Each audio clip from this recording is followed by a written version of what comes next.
And thanks to LTC for letting us come in and do some of these career presentations. So the first one is, as she already had mentioned, success in the workplace and what employers are really looking for. And really, when it comes down to it, there are three things that they're looking for. However, these three items have a lot in each area, and we'll cover each one of these areas in a little more detail as we go through here. The first one being communication. The second, having a positive attitude, someone who said, yeah, let's go ahead and do it, and get things done, which takes us to the last one of actually setting goals and achieving results. I mean, that results is really where it all comes down to. That's what the employers want. So let's start talking about the first element, which is communication. And I love this phrase from Stephen Covey. In fact, this is one of his habits. Are you familiar with the book, The 7 Habits of Highly Effective People? Have you ever had a chance to check this out or read this? This book is actually about 12 to 15 years in the makes. I mean, it's been out there, but yet still remains one of the top reading books for business professionals, and this is what really can help you enhance your career on both, even a personal and business situation. So as far as suggestive readings, this is definitely one of them, the 7 Habits of Highly Effective People. And this is one of the habits. Habit 5 is seek to understand before you're understood. And what does that really mean? It means to listen to others, listen to what others are asking and what their needs are before you jump in and give them what you feel is the answer. So really listening first is what it all comes down to. It's kind of like if you were to go into a doctor's office and the doctor would immediately say, before asking you any questions or finding out why you're there, they immediately say, oh, you need to take the purple pill. Well, how much trust would you have in that doctor? Zero. At least I would think they were a little off the wall. They didn't even check my weight or my blood pressure. They didn't ask what was wrong, where I was coming from.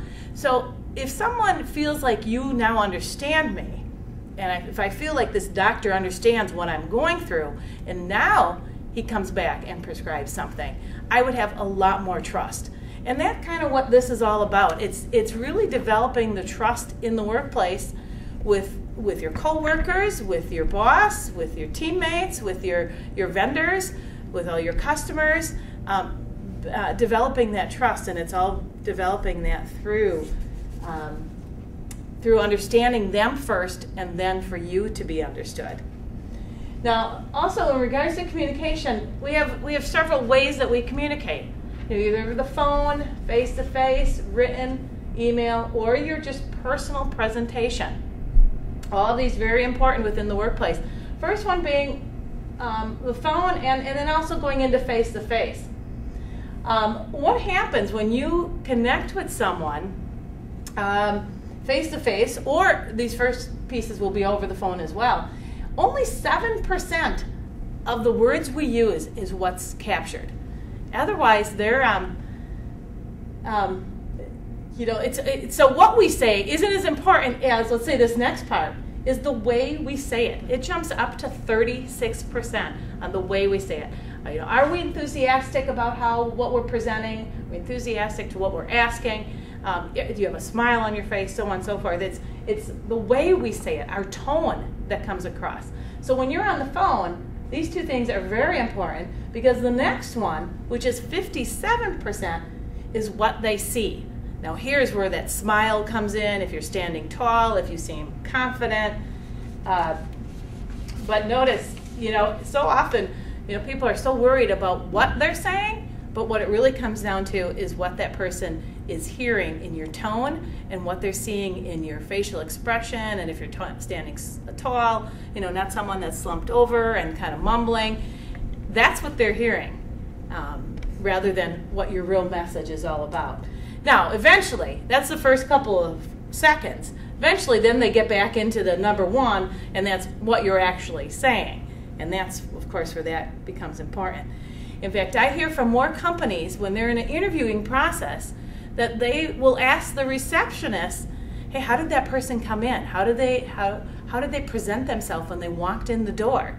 Because again, those first 30 seconds is so important of what that impression is like. And it's not just that, putting on a good face for the interviewer, it's how did you even present yourself to the receptionist. In fact, I've had companies tell me that they even watch someone walk in from the parking lot.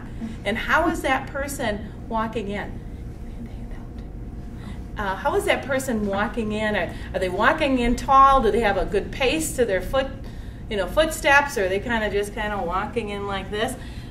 That's part of that interview process. So much is what other people see is what comes across. Now, also with communication, of course, it's the written word. And what's the most important word in the English language? Well, it's there for you. It's you is the most important word. The least important word in other people's minds is I.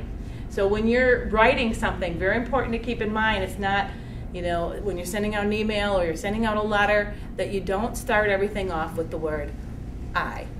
I want this, I want this. It's what's important to that person you're writing it to, because it's, again, the most important word is you. And of course, consider your audience, and let's touch base on that real quick. Who is the reader? If it's a friend of yours, you're going to be sending a written communication or email a little different than if it's your boss or your coworker or your customer. It'll be a lot more professional. Say what you want in the first paragraph. People are busy. So if they don't catch it in that first paragraph or those first couple of sentences, they're not going to read on. I can tell you, I get probably about 100 emails a day, so I better be able to scan through quickly. So if someone starts that first paragraph that has nothing to do with what they're really trying to get to me, I may miss it, because I may think, oh, this is not something that's important to me or something that I need to address that's for someone else. So I may, immediately file that someplace else. Start with please and thank you. If you're following up on something, thank you for that information, or could you please help me out? Whatever, but that comes across, that goes a long way with starting that way, rather than just kind of jumping into what you need or want. Use bullets or numbers for long messages, suggest a response time, and just the facts, no emotions. And we're going to talk about that in the next slide here. When not to send an email, and this is just as important. Now that we've become such a technical age, and everybody's either texting or emailing, that you're losing some touch. And when it's a disciplinary action or it's information that's maybe on a negative tone or a corrective type email, much better to pick up the phone or go see that person in person. So much gets missed in an email, especially because of you can't portray the emotions, or you can't hear or read the other person's thoughts when they're reading it. That you can correct yourself or adjust the message you're trying to get across. And here are just some other things real quick with email.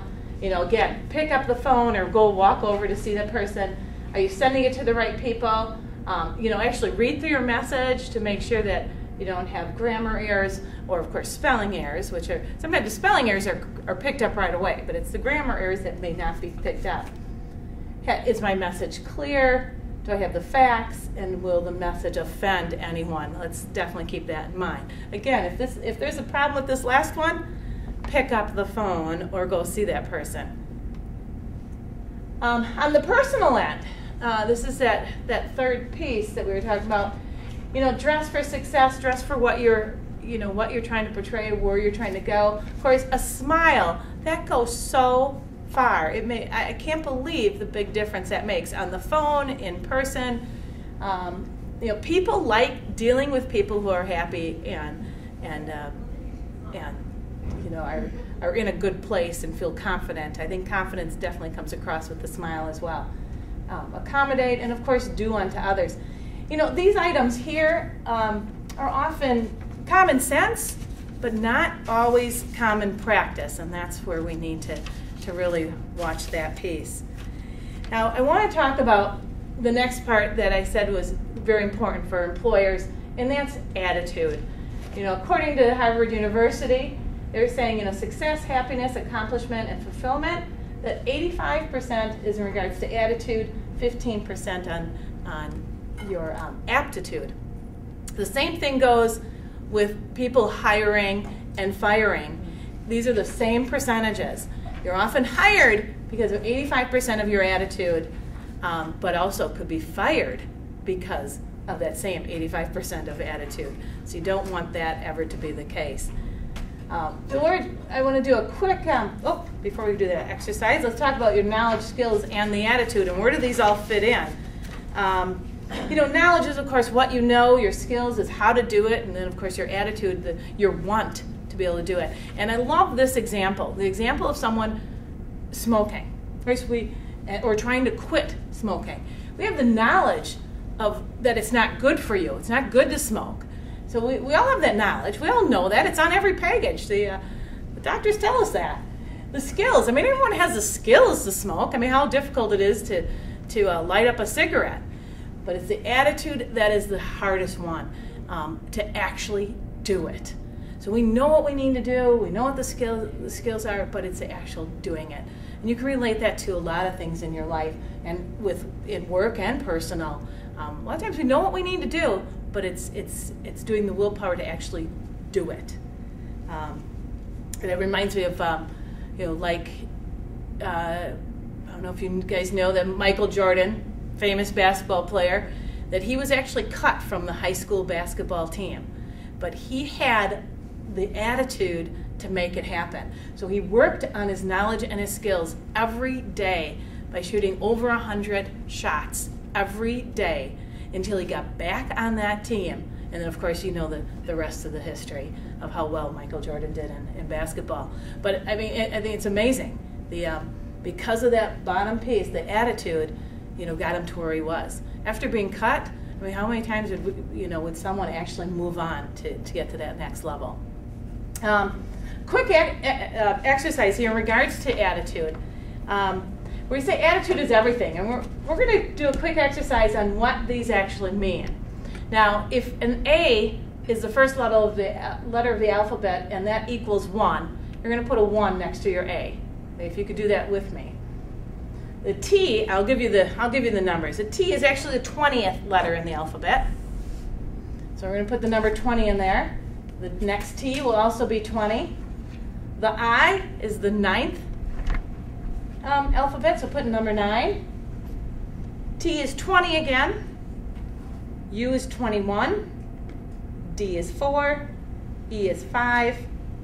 I'll take a quick second to add those up.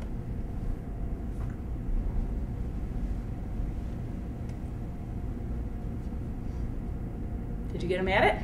What did you come up with? 100. 100.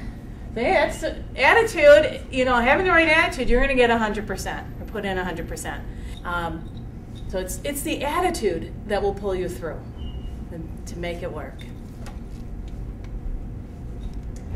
4 ways to build a good attitude. And this is, again, what employers are looking for, to have that good attitude. To be thankful. Be a giver. It's kind of that abundance mentality. You can give information to others, and guess what? You don't lose that information by giving. In fact, when you give love, or you give information, or give your knowledge, you actually grow. You don't lose anything, you actually grow. Be a forgiver, forgive those, and move on. And develop personal faith. That's really developing faith in yourself and having that confidence in yourself that you will succeed. And I love this quote about attitude, that optimism is the one quality more associated with success and happiness than any other. So having the optimism that you can definitely do it.